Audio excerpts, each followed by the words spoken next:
Good afternoon, everyone. Welcome to the show.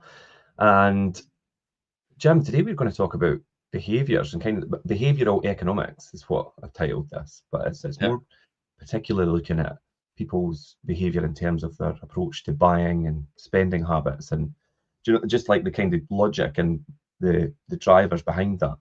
So I've tried to break it down as much as we can today and kind of look at all these different, like the biology and the triggers behind it and why people do buy things and spend on certain things. We've spoke about this a lot, obviously, across the shows about having that discipline not to overspend on things and kind of hold back to the. Do you know how society kind of? I mean, there's really good marketing tools out there, but society kind of pushes you to spend, and the big flash house and the flash The car whole and things system's like that. geared up like that. Yeah. Spend, become a consumer. We just want you to be a consumer. We don't want to be a producer. And that's it, basically. That's it. So everything we can do as you talked about brain chemistry, you also talked about emotional triggers. Everything they can do in an advert to get you and stimulate you to buy something. That's the whole point of it. There is no other reason for someone being in business than to get someone to buy their services. That's it. So it comes some of in. the marketing tools, the strategies out there, and adverts and things, that they're really clever. I wouldn't say they're clever. I would say they're scientifically set up to actually stimulate and produce a result or a desired outcome that they want, which is to buy their product or service. Yeah. That's all it counts to them in a nutshell. There used to be, when I remember when I used to study economics, and I used to and also accountancy as well. But I remember there used to be a time when a business actually was created and was there to serve their community, and actually also the people that work with them, as well as provide a return for the shareholders. But now it's really just all about a return for the shareholders. It's completely changed. Capitalism is a different animal, a different beast than what it was effectively 40 years ago in 1985, 1990. It's a different animal completely. It's all about a return for the shareholders. Full stop. Yeah. That's it. Yeah, I would agree with you there, and things have changed. I mean, in my lifetime, I was born in 1986, so how things have changed so much in that period of time. Yeah, I've you can see it because there is that sort of attitude about, we're not really particularly bored about the people that work for us. We'll just get someone else. That's what it comes down to, because there's always someone else out there, or there's always some other system to replace that person. It's becoming more and more draconian as we go. I think definitely, and the way behaviour economics actually works out. Yeah. I mean, it comes to I mentioned about that people's need to kind of show off, kind of like with what they've got and what they own. Like I said about the big flash house and the flash car and things as well. But to look at the actual biology of what triggers people to buy, it ultimately comes down to that dopamine hit, and that's what underlies with it all, really. This is how it's been taken into a scientific level now. It is that dopamine receptor in order to do that, or also the amygdala, which is the wee tiny bit right in the center of your brain and your head. The amygdala has never ever changed. It is the prehistoric part of your brain, which is the fight or flight response. So if they can stimulate you to actually this is a classic example about safety adverts. Oh, your safety, and it could be at risk. You need to buy this system in order to protect yourself against the people. And it's like, against who? You're out in the middle of the countryside. What, against the cows? Yeah, there's one recently selling. But you'll be able to convince some people. You don't need to convince all of the people all of the time. You just need to convince some of the people some of the time. That's all they need to do. And that's what adverts are designed to do. And that's what behaviour economics is all about. Yeah. And the dopamine rush, that's the thing that, sometimes even thinking about just purchasing something or spending can trigger that dopamine and it creates that high. And that's what people obviously continually look for. And shopping does that. I mean, it's the same thing with a lot of like alcohol and drugs and smoking and things. People do that for the same kind of reasons as this kind of rush and high that people spend and shop. and purchase things as well. Yeah. That's why you get people's yeah, Yeah. woohoo! Let's go and spend. We've got money. It's like as soon as you get money, this you'll be surprised when I say this to you. But my mother and father my mother particularly used to say to me all the time, every time I got money, she says, money just burns a hole in your pocket. And funny enough, I've got a hole in my pocket now. But then that's funny for me to hear that, because I always consider you very smart with money and quite mindful. But you must not have always been like that then. Never when I was younger. I used to love the fact how did you change that? I think crisis brought clarity for me. And I was fortunate enough to realize these things when I was a lot younger in my teenage years, how I handled money and how I used money in order to do. And this is like behavioral economics. It's like money did burn a hole in my pocket, but then there was a lot of addictions that I had to get across. And I still have these addictions today, but I know how to manage them. And I think most people have these addictions, but they don't realize they've got them. And that's why because I think it's knowledge is power, but I don't think it's knowledge is power. I think it's knowledge is empowerment. So it gives you empowerment because you then understand yourself more. Hence the reason why I climbed Kilimanjaro. It was the reason that I climbed Kilimanjaro was nothing to do with anything other than I did raise money for charity for Parkinson's UK. But more importantly, what I did was I understood myself a lot more. Do you know that literally I was only about 5% of people in my age group that actually climbed Kilimanjaro? Really? Yeah. When I looked at the book, it was all everybody under 50s and under. Yeah. The majority of people were 50s and under. There was very few people that were older than me that climbed Kilimanjaro when I looked in the book, when they registered, because you register from camp to camp every time. So it told me straight away that I'm doing something that no one else does. Therefore, I should get better. I should get a result that no one else can get at my age. And that's what excites me the most. That's what gives me that dopamine rush. You get that rush, yeah. Nothing to do with money. Everything to do with something. There's something I'm learning that people my age are not learning about themselves. And that's what excites me. And that then stimulates me to think about other things as well. You know, like I'm not remotely interested in things. Yeah. This was a surprise to everybody when I was there. When I went, this is my car. And they're like, what's that? It's like, that's a Volkswagen T25 1981 camper van. That is the car that I own. I own no other car. Yeah. I am not remotely interested. I could buy a Lamborghini Huracan, but I ain't going to buy a Lamborghini Huracan because I know that's called a dopamine high. Yeah. And I can get a dopamine high going out running.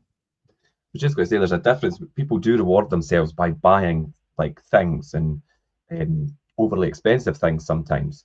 Whereas you say like you've kind of flipped that on its head, whereas you get that rush now from a sense of achievement and kind of reward yourself from achieving things that possibly other people aren't doing, like you say at your age group, and that's where you get your rush rather than overspending on items that you really don't need.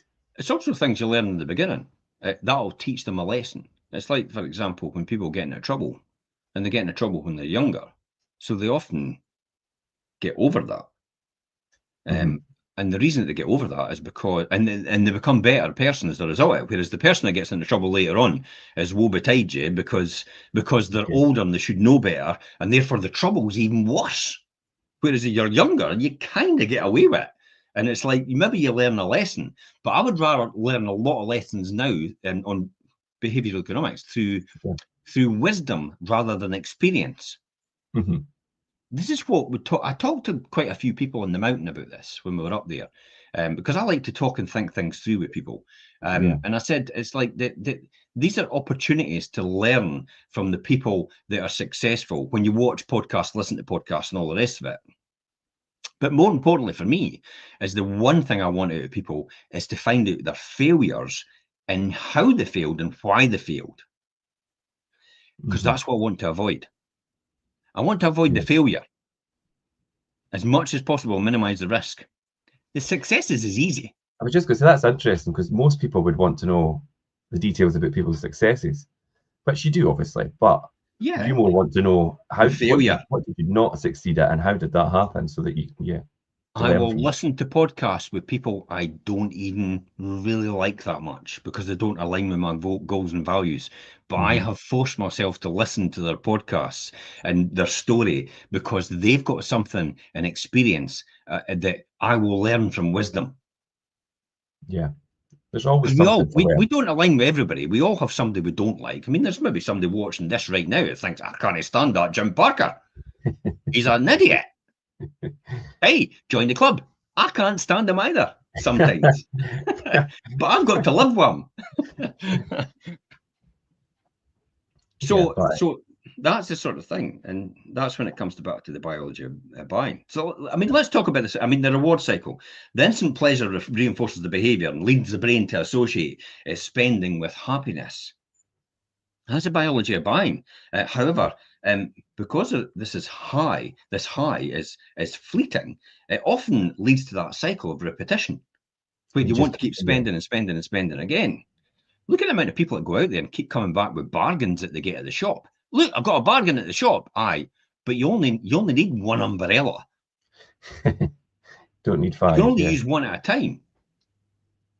That's what they don't understand. Yeah, I think that's totally true, and I think we've all been guilty at some point buying multiple of the same thing, and really it's the needs and wants thing. Do you want something, or do you actually need it? If you've got that compulsion to keep buying, and you find yourself buying all the time and all the rest of it, just think about the pain it causes. Yeah. Focus on the pain it causes every time you buy. If you're buying stuff that you don't really need,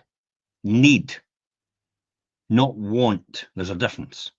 Want is just a whim. It's just like, yeah, I want a Lamborghini Huracan, but do I really need a Lamborghini Huracan? No.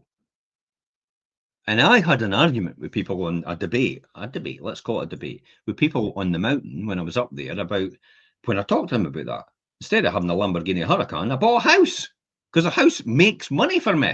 Yeah. And it appreciates in value. And somebody can live in it. No one can live in a Lamborghini Huracan full time. There's no toilet, there's no bathroom or anything like that in there. It's like, and it's a depreciating asset. It doesn't earn any money. Yeah. Yeah, and it costs me money. What the hell would one want to buy it? Oh, but you've got to live sometime. You've got to enjoy yourself. Listen, I can guarantee you, I love what I'm doing right now. I love where I am right now. I can sit in an isolated room with my own company for hours on end, and I will still love where I am. Because I'm at peace with myself. Which a lot of people aren't. I understand me very well and how I tick. I understand where I am right now. So I'll go back to the thing about the pain of paying. Remember that spending physical cash can trigger a sting or a moral tax on consumption. Yeah. Probably acts as a psychological deterrent. Yeah, because you lifted up the cards earlier, and this is what this is about. And I think society now, it's just so easy to spend money because you're not actually in your mind spending physical cash or handing physical cash over, because we've all got cards and phones to pay for things now, so it's all digital, and it just sometimes the actual spending can get away from you. Look at the cash. Here we go. Look at the cash. 20 grand.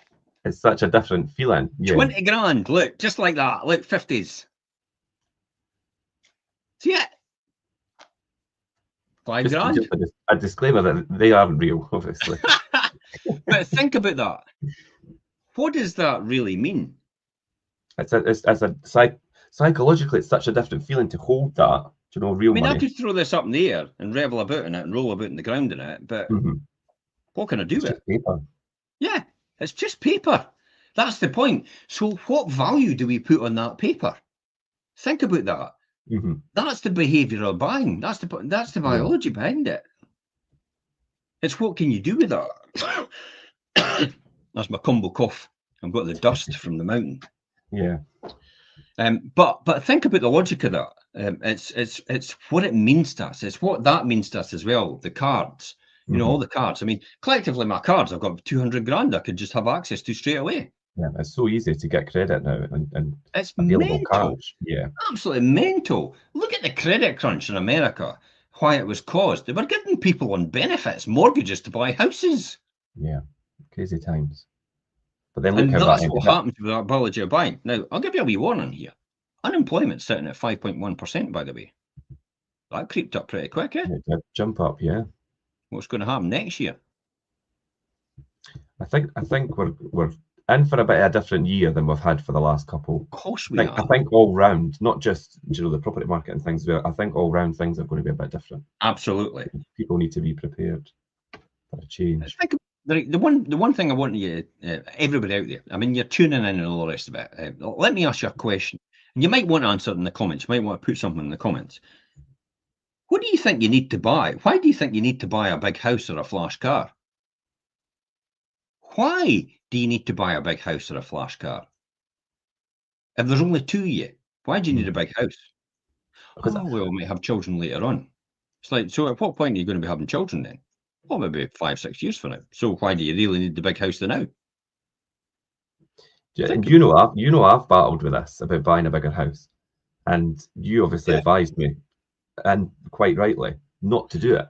Would you But have sometimes it creeps do you back in have a my lot head. more money now? Do you have a lot more money in savings now, and you have a lot easier life as a result of that, of not buying that bigger house? Definitely. There you go then. What is It's that funny though. worth? What is that Yeah. worth? Think about that. What is that worth? That peace of mind, knowing that you're not committed to a huge mortgage and you don't have to continually clean a house.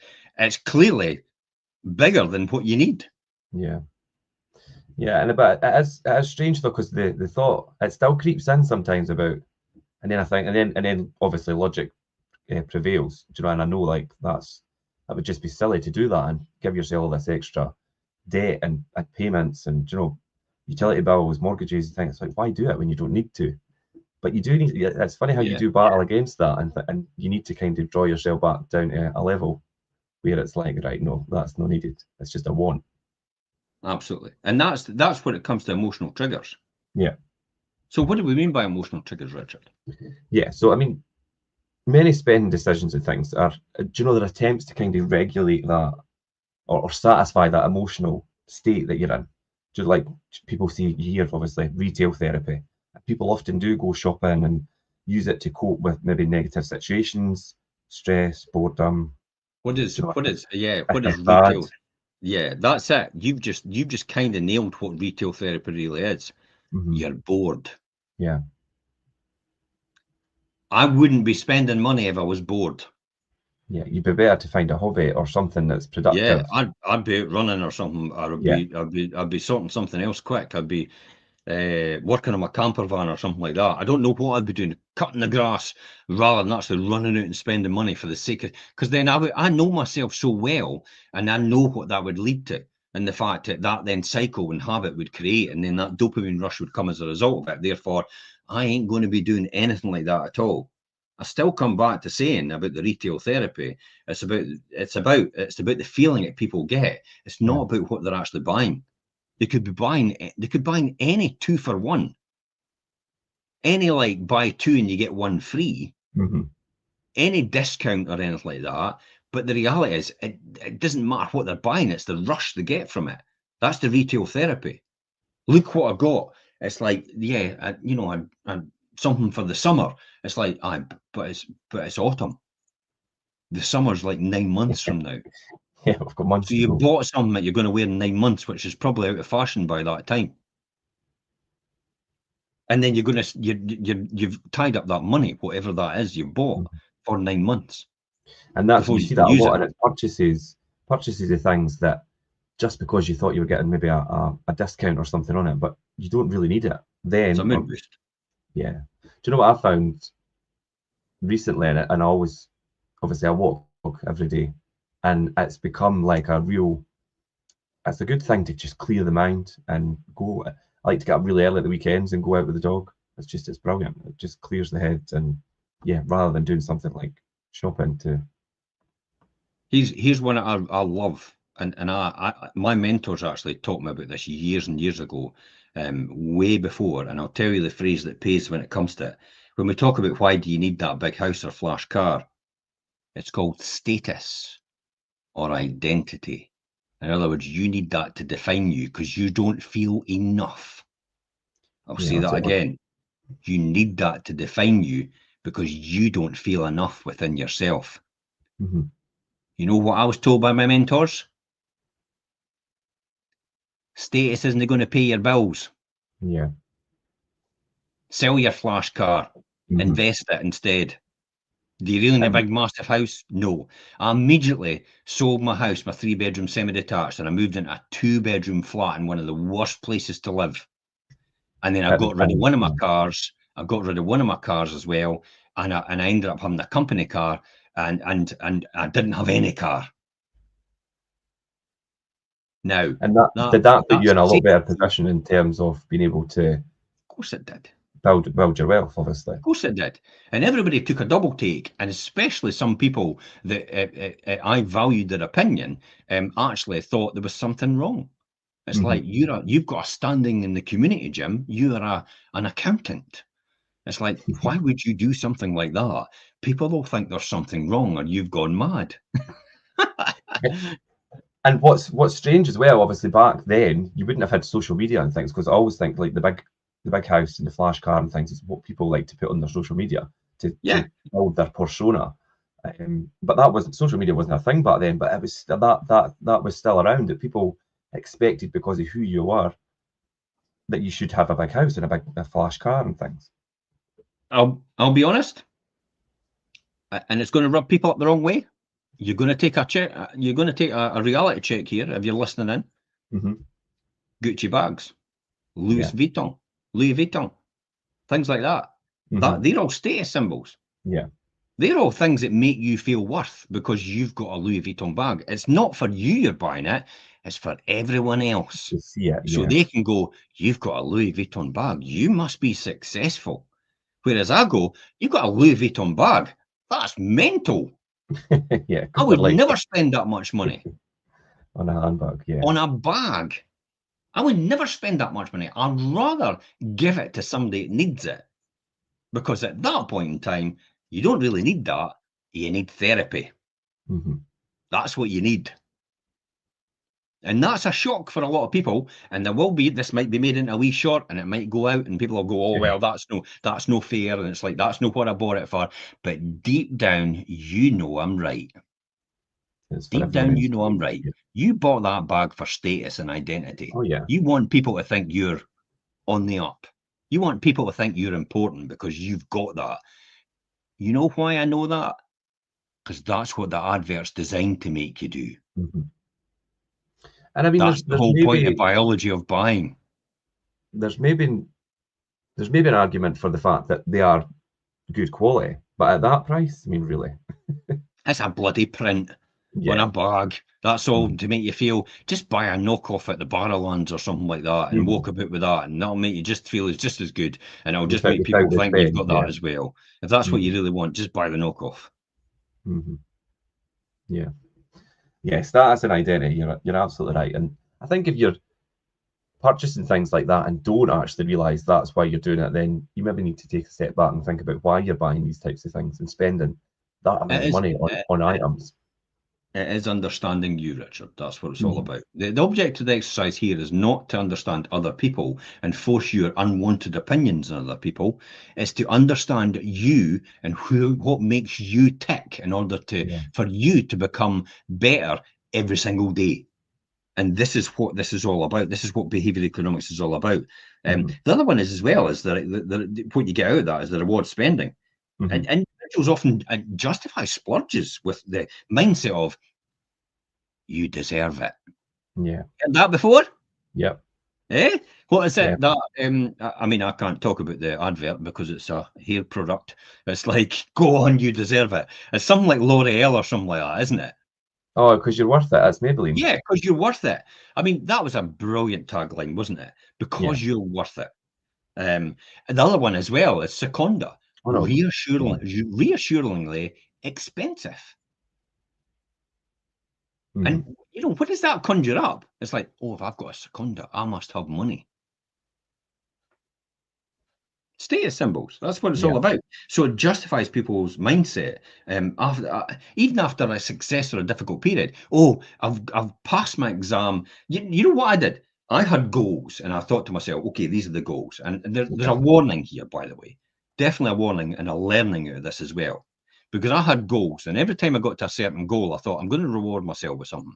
But every time I got to that goal, I never rewarded myself with anything, because I felt if I was able to take that reward and then reinvest that, I would get to my goal even quicker. Because my ultimate goal was to be financially free and never to be answerable to anybody ever again, and never have to have any income that I earned based on the ability to perform. In other words, I could go away and then turn up years later and I'm wealthier than I was before I left.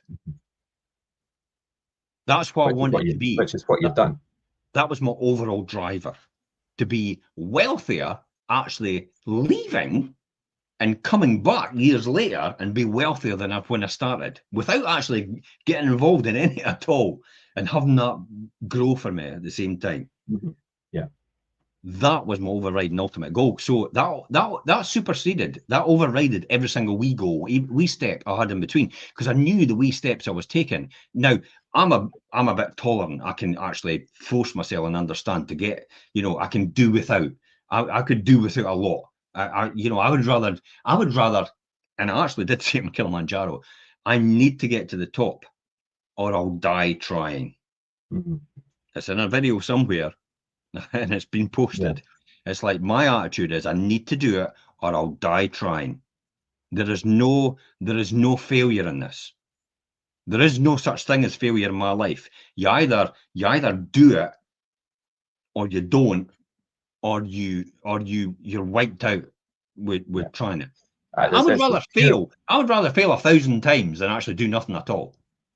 Yeah, and have that pure commitment and kind of the drive to just keep going to achieve it. Yeah, because you just need to hit one success, and that one success will probably override everything. Yeah. That's the whole point. So this thing about people justifying the emotional triggers and the spending and all the rest of it, and having the big house and the flash car and needing to look good, and then realizing they've got like a mountain of debt on credit cards and stuff like that. It's like, all for everybody else. Credit cards are such a dangerous thing. Yeah. So there's another one in behavioral economics. It's called cognitive biases and marketing. So do you want to elaborate on that a wee bit? The marketing thing I don't obviously want to speak about, because I just think it's amazing. Some of the marketing pitches out there that like we just spoke about, like the ones for like makeup lines and things, just things that stick with you. They're so good. And markets kind of leverage the established psychology of like shortcuts, and that influences people, consumers, buyers, and like that we spoke about discounted. Anchoring bias is like when buyers really rely heavily on that initial price that they see, which is called the anchor. So a discounted price seems to them like a bargain in relation to what maybe the original higher price was, even if it's still expensive. But because they think they're getting a discount, a bargain. And it's just the way that your mind works. And recommended retail price 2,500, our price 900 quid. I'm getting a bargain. It's like, but do you actually need it? And think about that. Do you actually need it? No. So why are you spending 900 quid? Because that's a loss of 900 quid. A lot of money as well. Yeah. But you'll never get at that price ever again. It's like, who cares? You don't need it. But there's this sort of anchoring biases that goes on. You must have it because the initial price, and it's so expensive to get it, and you'll probably never get it again. That then comes into scarcity and FOMO, fear of missing out. Yeah. We have limited stock. Heard that one? This deal ends in 1 hour. Oh, especially online. When you click online to a thing, it's got a ticking clock going down all the time, isn't it? And it's like, this deal is only open for this amount of time. You come off and you click back on it again. It's like, wait a minute, that clock's started again. It's like, wait a minute, these people are bullshit. They're just leaving it. It's just BS. It's like, it's that, but it's the urgency and the fear of missing out, the FOMO, the pushing customers into impulsive decisions. That's what they do. That's like the classic example of the person that went, "Oh, you can save a fortune on your petrol because you're changing to diesel." And then when I'm wait, when I worked it out during the night after me saying I'm not going to buy it, that's like the Aston Martin I went for. So I went to test drive an Aston Martin. Yeah. I ended up jumping in the car. I drove the Aston Martin, and I got to the Aston Martin, and I said to the boy, "Let me think about it." And he went, "Sir, if you think about this overnight, you will never buy this car." Very honest of him. Mm-hmm. He says, "Because it's an impulse buy, an Aston Martin." Really? And I thought about that for a wee while, and I thought, yeah, you're right. It comes back to this status thing. The Aston Martin. Mm-hmm. Look at me. Look how successful I am. A lot of gurus, or fake gurus, actually use that as a trigger to get people to buy into their courses so they can get them on a course, which will fund them more to buy another Ferrari or an Aston Martin. But that's all they're doing. That's where they're making their money. They're making their money selling courses to you. They're not making their money in their investments. They're selling courses to you to make money. Yeah. But that's the things they use to attract you as a result. And things then they get like the smart cars and things like things like Aston Martin. I think they have wait lists as well. So does I think the what's the handbag, Birkins. I mean, there's a 5 wait list to buy a Birkin handbag, and they're. Do you know there is no wait list? It's all in your mind. They create this scarcity, feeling of scarcity. Yeah. When I was in Vegas, there was no one in the restaurant, and yet they had a queue right around the block. To make and they would not let that queue go down, because as that queue was around the block, more and more people kept joining that queue because they thought it's the herd mentality. They thought there was something special happening inside when it's just a bloody restaurant. Loads of tables sitting empty. Aye. But because it's that loss aversion. It's we're wired for the fear of losing something more than the value of gaining, that equal worth. That's what loss is greater than gain. Yeah. I can give you £10 right now and you'll feel, yeah, okay, thanks very much for that 10 quid. You could lose £5 right now and you will be gutted. Yeah, so the pain of the losing is far outweighs greater than the euphoria of gaining. The rush of the winning, yeah.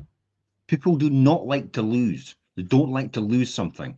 So marketers often frame these deals that don't miss out to exploit these fears. Yeah. Behaviour economics. It's just all about behaviour. What about the things when you think about it? You walk past a shop, right, and they're baking in the shop, and all of a sudden you catch a whiff of the bakery in the oven, and it's like, oh my God, that smells great. Well, that's not from the oven. That's actually from a wee thing above the door. It actually sprays out that smell. To catch you. Yeah, that's automated. What about when you walk into a new car, when you get into a new car for the first time? Smell, yeah, you can buy that new car smell. It's in a tin. Really? Yeah, you buy it. There's no such thing as that new car smell anymore because often it's not made of leather anymore, so you don't have that leather smell. But the new car smell with leather is actually in a tin now. They actually just spray the car like that before you get it in. Before you get in it. See, that's how to manipulate somebody's brain into thinking, do you know, like that new car smell? Of course it is. Yeah. Think about this. Here's something to think about. We'll go back to the Oracle of Omaha, Warren Buffett.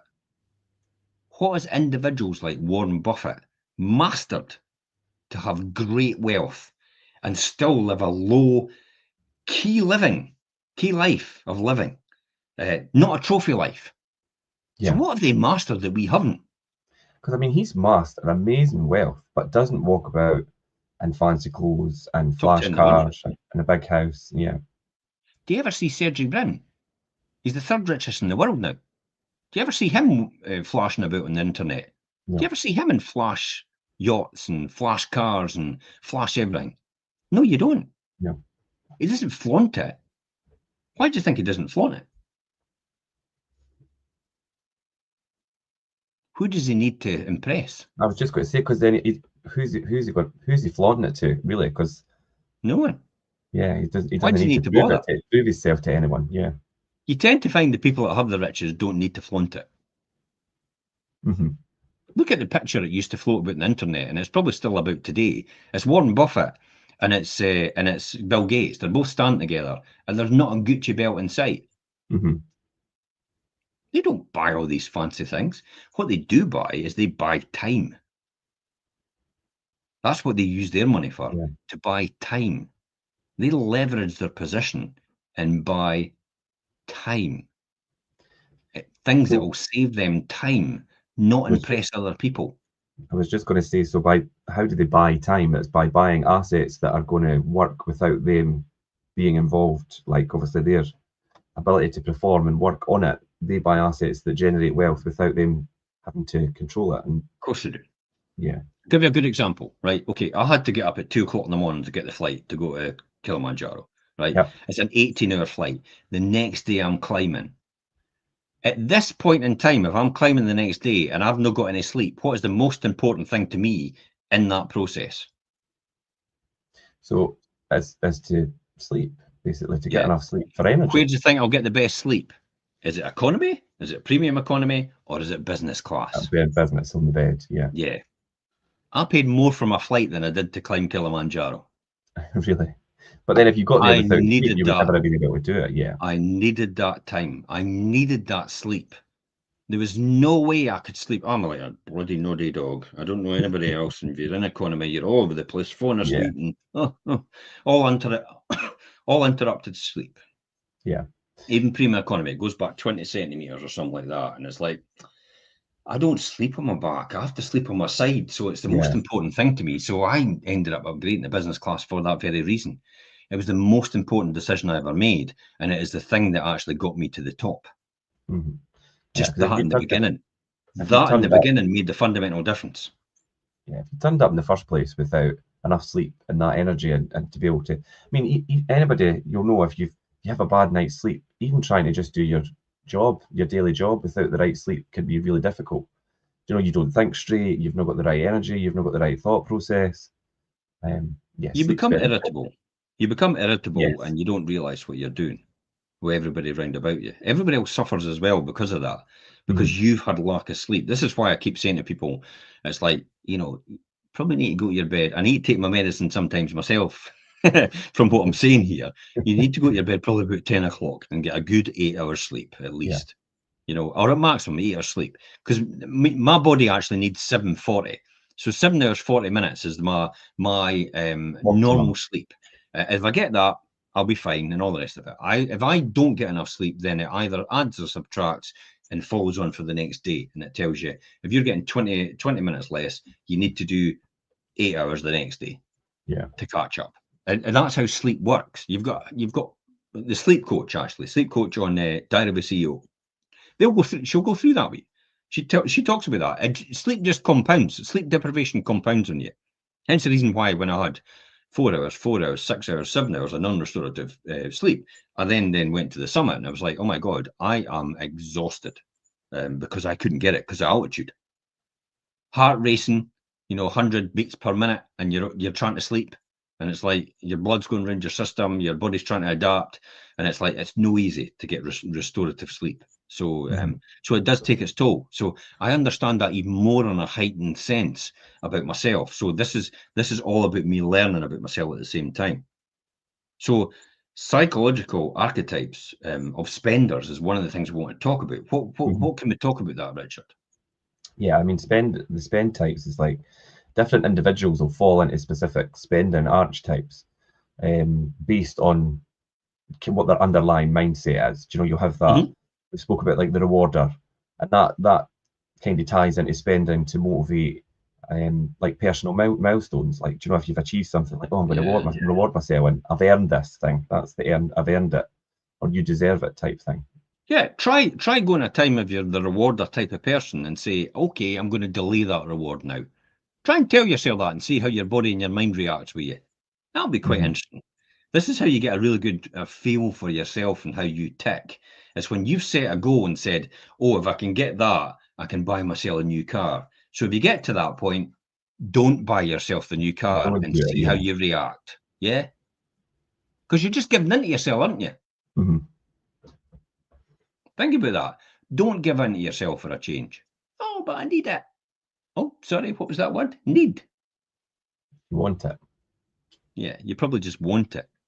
You don't really need it because it's not a life and death situation to have a new car. It's like, and then who are you trying to impress? Think about that. Yeah, everyone else probably. But the thing is, like the rewarder, and then you also get the avoider. I mean, I talk about avoiders, like people that have got that. It always puts me in the mind of people. Do you know? These are the people that ignore like their bank balances and avoid, do you know, the financial decisions, that head in the sand type thing. And I've seen people over the years, and they've got big, massive credit card bills, but they just don't look at it. So it's like if I don't look at it, it's not there, and it's like, well, it really is. Outside of mind. Yes, burying your head in the sand type thing. And there's the bargain hunter. Mm-hmm. The one that's always driven by the thrill of this, the steal or the deal. Yeah, you know, it's like often really buying, as I said before, unnecessary stuff. It's like, but I got a 2-for-1. It's like, but you only need one. And how long does that one last you? It lasts you about 20 years, that one. How many times are you going to go out with a brolly? So why did you need 2-for-1? Mm-hmm. In fact, you've got a brolly already. It works. But this one looks better. It's like, but really, did you need it? Because you're telling me that you're actually a bit skint and you have no money and you're struggling to buy stuff. This is the phrase that always I remember. People will find money for the things that they want. Mm-hmm. Give you a classic example. If you're listening to this right now and you're convincing yourself, not me, by the way, because you're not stony broke, you've not got enough money to do certain things. I could easily probably dismiss that, no bother. And I'll give you a shining example. If you had your work tomorrow and you've got a car that you drive to your work every day and your car tire bursts and you don't have a spare, how are you going to fix it? Oh, take it down to tire services or a local garage and get it sorted. All right, okay. So where did they find the money for that then? It's the same with your shower. If you've got a shower or a bath or something like that, or you've got a kettle you use, and you need that to function, and you need that for your daily life, then if anything happens to it and you immediately go, well, I'll just get another one. It's like, well, in your mind, how did you get that other one if you've said you've not got any money? Yeah, I think if the need is great enough, you'll find a way. Yeah. So yeah, that's actually quite a good one. That's a wee bit of spin on if the dream's big enough, the facts don't count. Yeah. And that's what you don't realize. It's all about understanding yourself and how you tick and how you'll make buying decisions or even selling decisions based on behavioral economics. I mean, we do it as a stage all the time as well. It's like winter's the best time to sell, and here's why. Well, it is the best time to sell. You know the best time to invest? The best time to invest was yesterday. I was going to say now. Yeah. No, just that. You know the second best time to invest? Now. No, sorry. Yeah. Yeah. So the best time to invest was yesterday. The second time to invest, best time to invest is now. Yeah. And that's no me talking. That's Buffett. Yeah. That's Warren Buffett that says that.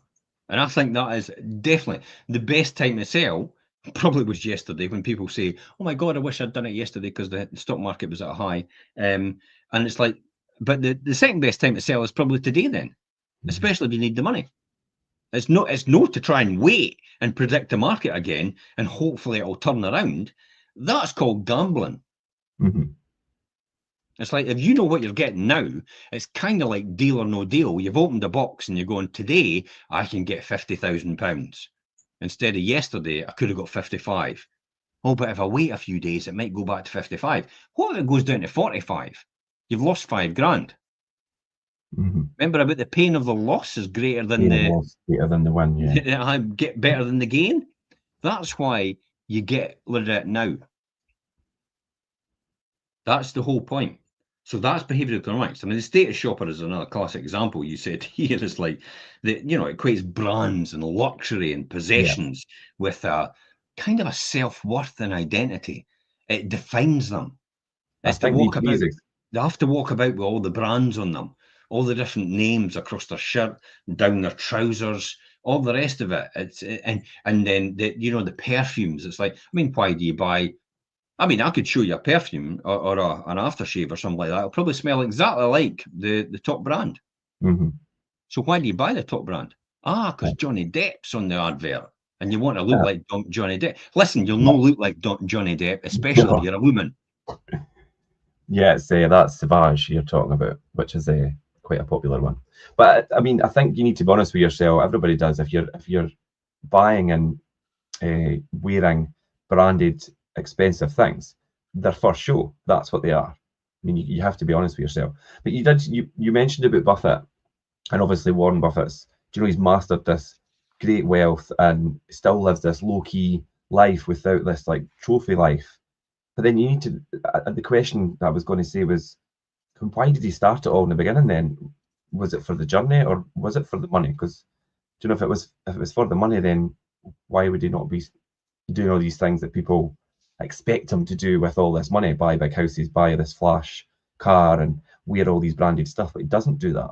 So you need to think about what his thought process is then. How has he mastered that? It's quite interesting because if he's got all this wealth but doesn't do what's expected of him. Is it not the Maslow's hierarchy of needs, which is the first one is psychological? Yeah. It's at the very least we don't want to be hungry, thirsty, exhausted, freezing, overheated, sick, or in pain. And then when you're at that level and you've gained that, then you become safety. Okay, we want to feel okay in that exact moment. When we also want to feel safe as well, confident that we can avoid the pain. In the beginning. So once we've avoided pain psychologically, all the rest of it, we're into safety now. And then after you get that safety and you feel good about yourself and the dangers are eliminated, then it's a social thing. We want to feel safe. Then our social needs and love and belonging come into play. And then once you get the social, then you're on to self-esteem. I want to feel good within myself. And then finally, you're at self-actualization. It's like your deepest desire to become the most complete and authentic version of yourself. All your fundamentals are taken care of. That's what Maslow is all about. That's their hierarchy of needs sort of model and how it works. Your human theory and evolution. That's ultimately where you are with that. So that makes sense.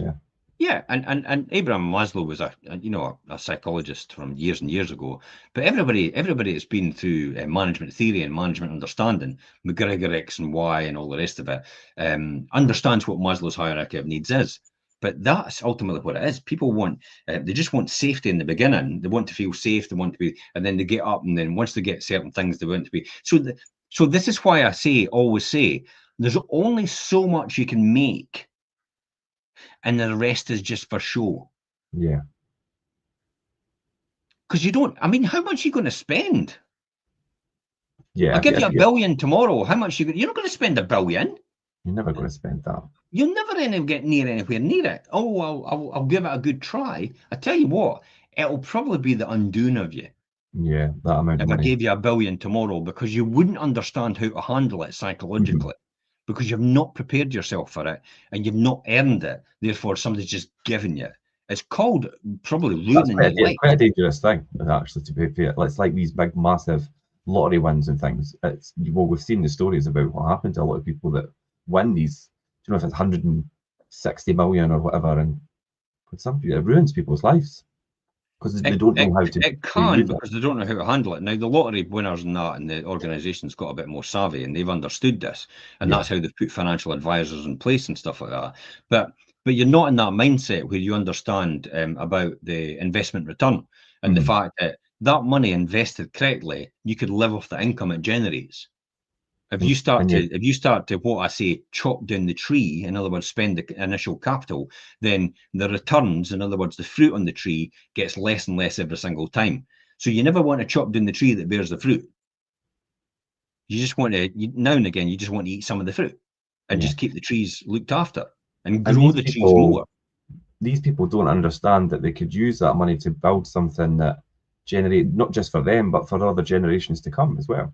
Yeah, and also to leave legacies for other organisations, and that's why you get legacies left for guide dogs for the blind and Parkinson's UK and Alzheimer's UK and all these different organisations and these charities are left legacies. The church as well is left legacies by some people because it's like they didn't feel the need that they needed to spend all that money. They were quite happy where they were. Remember, I mentioned happy. You notice that I just separated the word happy from money. It wasn't the money that made them happy. It was the fact that it was potentially there. It made them feel good, made them feel safe. Made them feel safe, remember. That's what we're talking about. It made them feel psychologically safe, physically safe. It made them feel it made them feel loved and belonged. I mean, that's one of the biggest things. People do not want to feel rejected. So they often go within themselves in order to not feel rejected. So they don't go for anything. They just keep away. They're afraid. It's that dream that will drive them forward. So if that dream's bigger than the actual pain, way bigger, by the way, then they'll do that. They'll go through that. They'll go through the pain to get to the dream because it's so far bigger. I think that's really important in the process. What I thought we could kind of round up today, because we spoke about all these, these triggers for spending and how people, the biology of like spending and buying things. So I thought we'll round up and look at maybe some kind of mindful spending tips and things that could probably counteract some of these physical pressures and these things that cause people to buy. Can I tell you what my go-to one is? Go then. Give it 24 hours before you make the decision. Yeah, it's the old like sleep on it type thing. Sleep on it. And salesmen do not want to hear sleep on it, because they know potentially you'll change your mind. They just want to do the deal there and then and get the commission. Quite rightly so. Yeah, I would say that's one of the best bits of advice.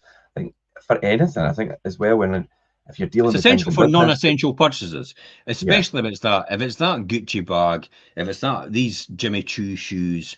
I'm just picking on women, by the way. I can't because I can't really think of anything for myself, to be honest. If it's the flash car that you wanted, if it's the bigger house that you wanted, it's just like, think about it. Do you really need it? Do you really need it? And what's the ongoing cost of it? And what could you do with that money elsewhere? And how could it help you elsewhere? And if you don't think about how could it help you and you're not really bothered, how could it help someone else? How could you help someone else? So wait 24 hours before completing non-essential purchases. This is why they have the cooling off period for direct sales. Yeah.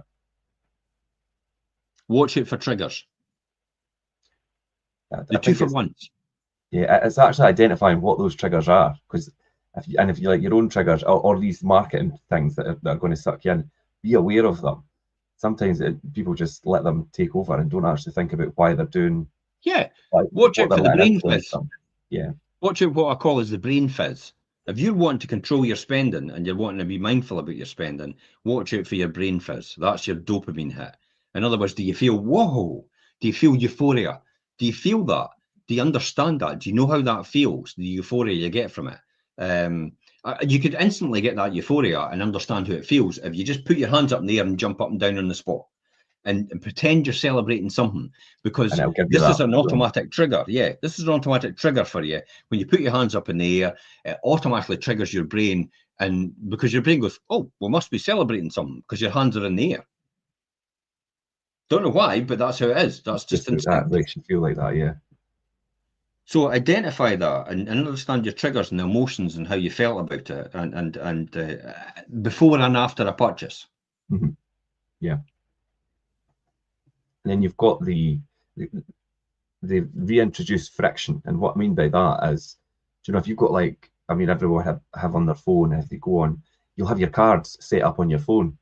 So if you go to purchase something, it's basically you just push the button and it's done. It makes it so easy to spend. So take your cards off your saved cards off your phone and things, and or your I do your want them to devices. give you a year's interest-free credit, because they know you might not have the money right now. You know you've not got the money right now, but you can have that enjoyment for 12 months, interest-free, with no payments. Buy now, pay in 12 months' time. Now, I did that on a suite, and I said to the boy, yeah, we'll just pay it, because it was a 3-year deal. Pay it off in 3 years' time. And I says, I'll just save up the money and I'll pay it off. And he laughed in my face. That's it. Honestly, he laughed in my face. Really? And I went, but I will. And he went, and he looked at me, and I went, yeah, I will pay it off in 3 years. And he went, well, I'll be honest with you. He says most people don't, and then they take out further credit with the same company, and then that's how they make their money. Okay. He says 95% do. See that 95% again? Yeah. 5% don't. Well, I'm in the 5% because I don't. I pay it off. And that's the point. So, and I did that where we bought a suite now. It's like, and the boy went, that's $2,000. And he went, how you want to pay for that? And then you got an interest-free stuff, or like buy now, pay later. And I went, well, we've got an interest-free. It's the same price. So it's interest-free. You pay the same amount of money and you'll pay over the next 3 years. And I went, well, have that then. Yeah. And it's like, I'm going to be using your money because I can make 25% every year on the money I'm not paying now. Yeah. So then basically the couch kind of paid for itself. Of course. Yeah. 25% when you think about it. In 3 years, 75% paid for free with the money I would get in return and the money I saved. So that's definitely one to do, is actually reintroduce the friction that you have on shopping. Don't make it easy for yourself. They certainly do, but don't make it easy for yourself. Yeah. What I noticed in one of the big shops recently was at the till. They were offering, and you could pay it up in three, with like split it into 3 payments or something. Just your general shopping. I thought, is that what we've come to? People do that? Yes, it is. PayPal do it. Amazon does it. And it's just like you can split into 3 easy payments every single time. And I'm thinking, what, your basic shopping, you're having to spread over 3 different payments.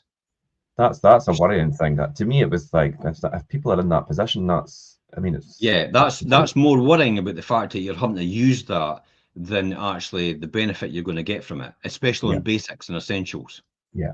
You should be looking at your shopping habits to yourself and looking at everything you're doing and thinking, do I really need that Sky TV subscription at that level? Can I get away with the basic? Can I get away with Freeview, Council TV? Can I get away with that? Because that's what I used to have. I used to have Council TV, which is Freeview. Yeah. And I used to have Council Pizza, which is cheese on toast. Council Pizza, cheese on toast.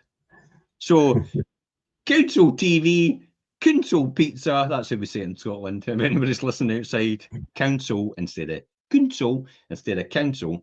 That's what we had. Yeah, that's your local council, by the way. That's what we're referring to. In case anybody went, what's all that about? Even that phrase, what's all that about? They'll be going, what is that? Yeah. What is this boy speaking English? Yeah, I've been to Swahili. Some strange things up here. Yeah, I've been speaking Swahili. Jambo, for anybody there, Swahili. And Kuna Matata, which is, it is no worries, it's Swahili. And Rafiki, which is the baboon in the Lion King. Rafiki in Swahili means friend. So if somebody says you're a Rafiki, it doesn't mean you're a baboon, it means you're a friend. Right. So, these are all things that you'll learn over time. Sorry, I digressed. No, you're fine, you're fine. I think, though, and just to kind of touch, you've been talking about your experience that you've had in Kilimanjaro and things as well. And I think to value experiences over goods and things that you could purchase just for the sake of it and because you want is really important. I mean, research consistently suggests that experimental purchases and things, experiential like purchases and things it's different to doing like maybe trips or concerts or things that are going to provide you a more long-lasting kind of memory or happiness as opposed to a material item. Yeah, I have got that. I've got tickets for Take That next year. I've got tickets for Lewis Capaldi next year. I've got tickets for Cami Barnes next year. Yeah. I've got, and these are all things, because I know I could shift these tickets on if I want, to be honest. But I think the experience is more important now than the actual physical presence of something. Yeah. It's a memory you'll never ever get back, and it's a time and moment in time. You'll feel really good about yourself, but it'll always go with you. Yeah. Whereas, you know, something that's physical, it's like, you know, well, that's the Wall Street Bull. I wonder what that was. Yeah, that's my Wall Street Bull. Ginger. I thought it was a bit Yeah, Wall Street Bull. Look, yeah, I see it. Yeah. that's the Wall Street Bull, because I'm a bull, not a bullshitter, but a Wall Street bull, which is I'm optimistic about the markets all the time, and opportunities. Every time anything goes wrong, I always say opportunities on the horizon. Definitely, every single time, because if something goes wrong, there's always something you can get out of it if you understand how to do that, and that's where you make your money. Especially when it comes to property investing. You know, the property market crashes. Brilliant. I am buying, by the way, because I know in 15 to 20 years' time, all this will double at a buy. Yeah. Do you know that the thing that I think to take away from today, like if you are watching and you're thinking, could I do that? And I've got those kind of spending habits, things. The most important thing, I think, for anybody, and you said it earlier, Jim, and you've said it to me in the past, is to actually understand yourself and how you work and how you think, and not think about everybody else, which is obviously something that you've done through your journey and has benefited you greatly, because you now actually fully understand how you react to things and how you think. And a lot of people don't really know themselves that great. Yeah, watch the people you associate with, because they're a big influence on you. Yeah. And there's other influencers as well. I have no idea, and I'm going to name check her, Molly May, whoever that person is. I have no idea, but they've got her selling aerial pods or something like that on the telly, and it's like, what is it? It means nothing to me. Yeah. If somebody comes on the telly and tries to sell me something, it's like, well, you're clearly employed to try and sell it to me.